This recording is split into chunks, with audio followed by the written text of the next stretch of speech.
What is a fan? Well, I shouldn't have to explain to you what a fan is. It's someone who likes something, but it goes beyond that. A fan is someone that follows that thing, whether it be a media, or a person, or a sport, or a band, when that thing, whatever it may be, becomes part of your culture. Being a fan can get specific, or it can get broad.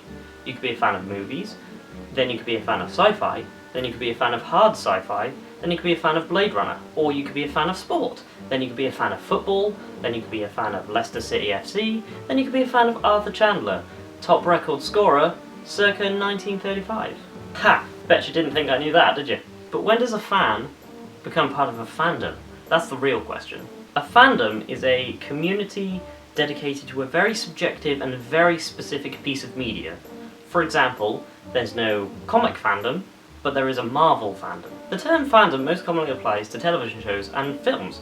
You got Supernatural, who've dubbed theirs SPN Family. You have Star Trek followers, who are the Trekkies.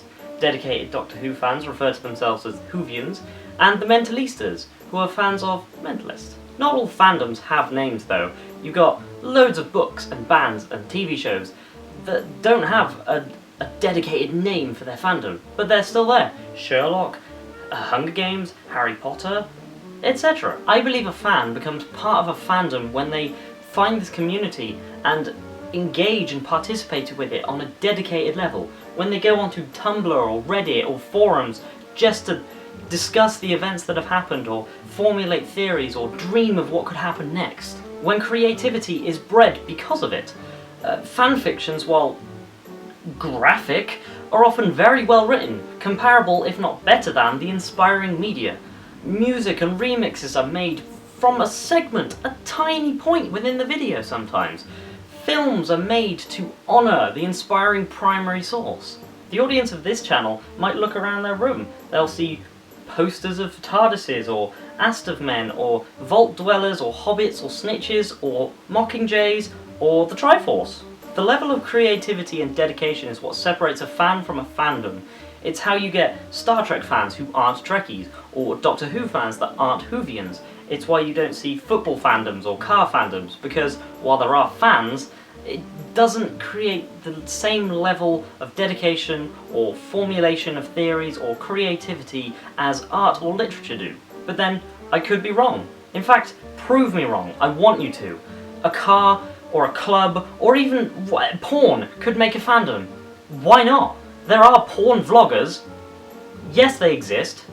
Speaking of vloggers, the idea of a fandom on YouTube is a very bizarre branch of the tree. You have this obscure combination of fandom and genuine community. The NFI is a community based on being fans of YouTube.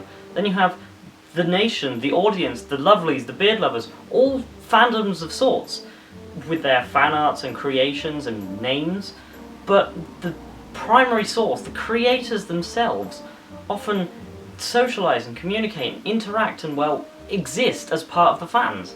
That's a video topic in itself, one I'm partly hoping Dave will cover tomorrow. Well, what about me? Am I a fan? Am I part of a fandom? What do I think about being a fan?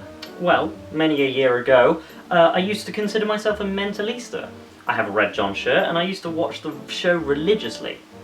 I've since drifted, but I still consider myself a fan. Star Wars, Doctor Who, Lord of the Rings, and Marvel, and many, many, many more have cultivated me into who I am today. I am a nerd and proud. My friends and the community I've grown are referred to as the nerd folk. My lightsaber has a name. My Jigglypuff is one of a kind. I am a dork. A weird, geeky, passionately proud dork. All because I am a fan of these things. So what is the importance of being a fan? Because your identity demands it. Be it art or sport or music or charity or people, websites, movies, cars, food, fashion, whatever. Your identity is influenced by culture, and culture is influenced by what we as people consume. It is an endless cycle of what we like making, who we are. And speaking of culture, it's May 4th. You really think you'd get away without me talking about how incredible the day is? Nigh on the whole world recognises this as Star Wars Day. Fan or no, this is a media that has impacted so hard on global civilization that people know who Darth Vader is, people know the sound of a lightsaber, people know why the Death Star is what it is. But more importantly, they understand the pun that is the date. So be proud to tell people what you love, no matter how oblique or absurd it is. Be proud to be a YouTuber. Be proud to be a nerd. Be proud to be a writer or a filmmaker. Be proud to be an expressionist. Why? Because it's your identity. And that's what's important. May the 4th be with you.